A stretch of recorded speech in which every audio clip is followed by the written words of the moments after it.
Hai, aku Nara Kirana. Lewat channel Cerdasin Aja ini, aku pengen ngajak kamu buat kerja seperlunya dan hidup sepenuhnya. Kali ini, aku akan membacakan sebuah buku singkat berjudul Fokus dalam Diam dan Meraih Kemenangan.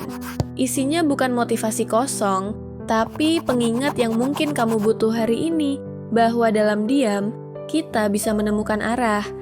Bab 2, kerja cerdas bukan keras. Dulu, kita sering diajari, kalau mau sukses ya harus kerja keras, lembur, tidur larut, bangun paling pagi, sibuk dari Senin sampai Minggu. Tapi, coba jujur sebentar, berapa banyak orang yang sudah kerja keras bertahun-tahun, tapi hidupnya masih gitu-gitu aja. Masalahnya bukan pada kerja kerasnya, tapi pada caranya. Ada orang yang setiap hari sibuk, tapi nggak benar-benar produktif. Ada juga yang terlihat santai, tapi hasil kerjanya jauh melampaui. Apa bedanya? Mereka kerja cerdas. Kerja cerdas itu bukan berarti malas, bukan juga berarti cari jalan pintas. Kerja cerdas artinya tahu apa yang penting, tahu kapan harus berhenti, dan tahu bagaimana mengatur energi. Bayangkan ini, kamu lagi masak. Kalau kamu nyalain semua kompor sekaligus, tapi terus-terusan buka, tutup panci karena nggak sabar, hasilnya berantakan. Nasi bisa setengah matang, sayur keburu gosong. Itu yang terjadi kalau kamu multitasking. Penelitian bilang, multitasking justru bikin otak boros energi, fokus pecah, dan hasil kerja menurun.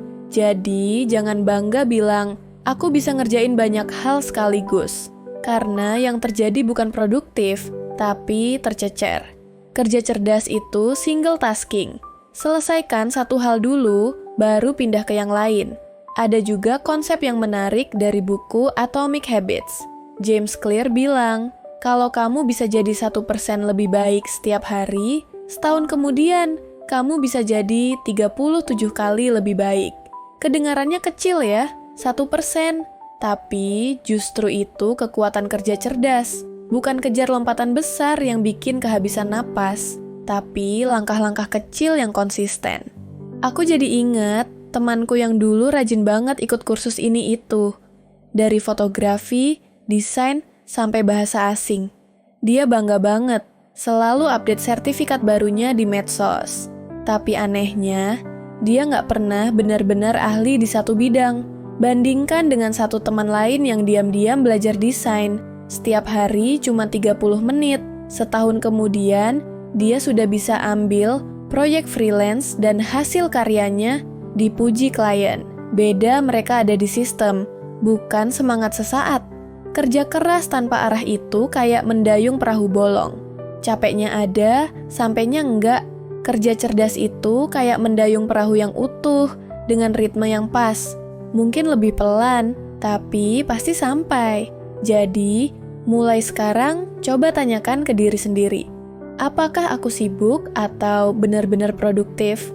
Apakah aku kerja buat terlihat sibuk atau aku kerja dengan sistem yang jelas? Kerja cerdas itu seni memilih satu hal yang paling penting hari ini dan benar-benar menyelesaikannya. Karena di ujungnya, orang nggak akan mengingat seberapa sibuk kamu. Mereka hanya akan melihat seberapa jauh kamu sudah melangkah. Dan langkah jauh itu lahir bukan dari kerja keras tanpa arah, tapi dari kerja cerdas yang konsisten.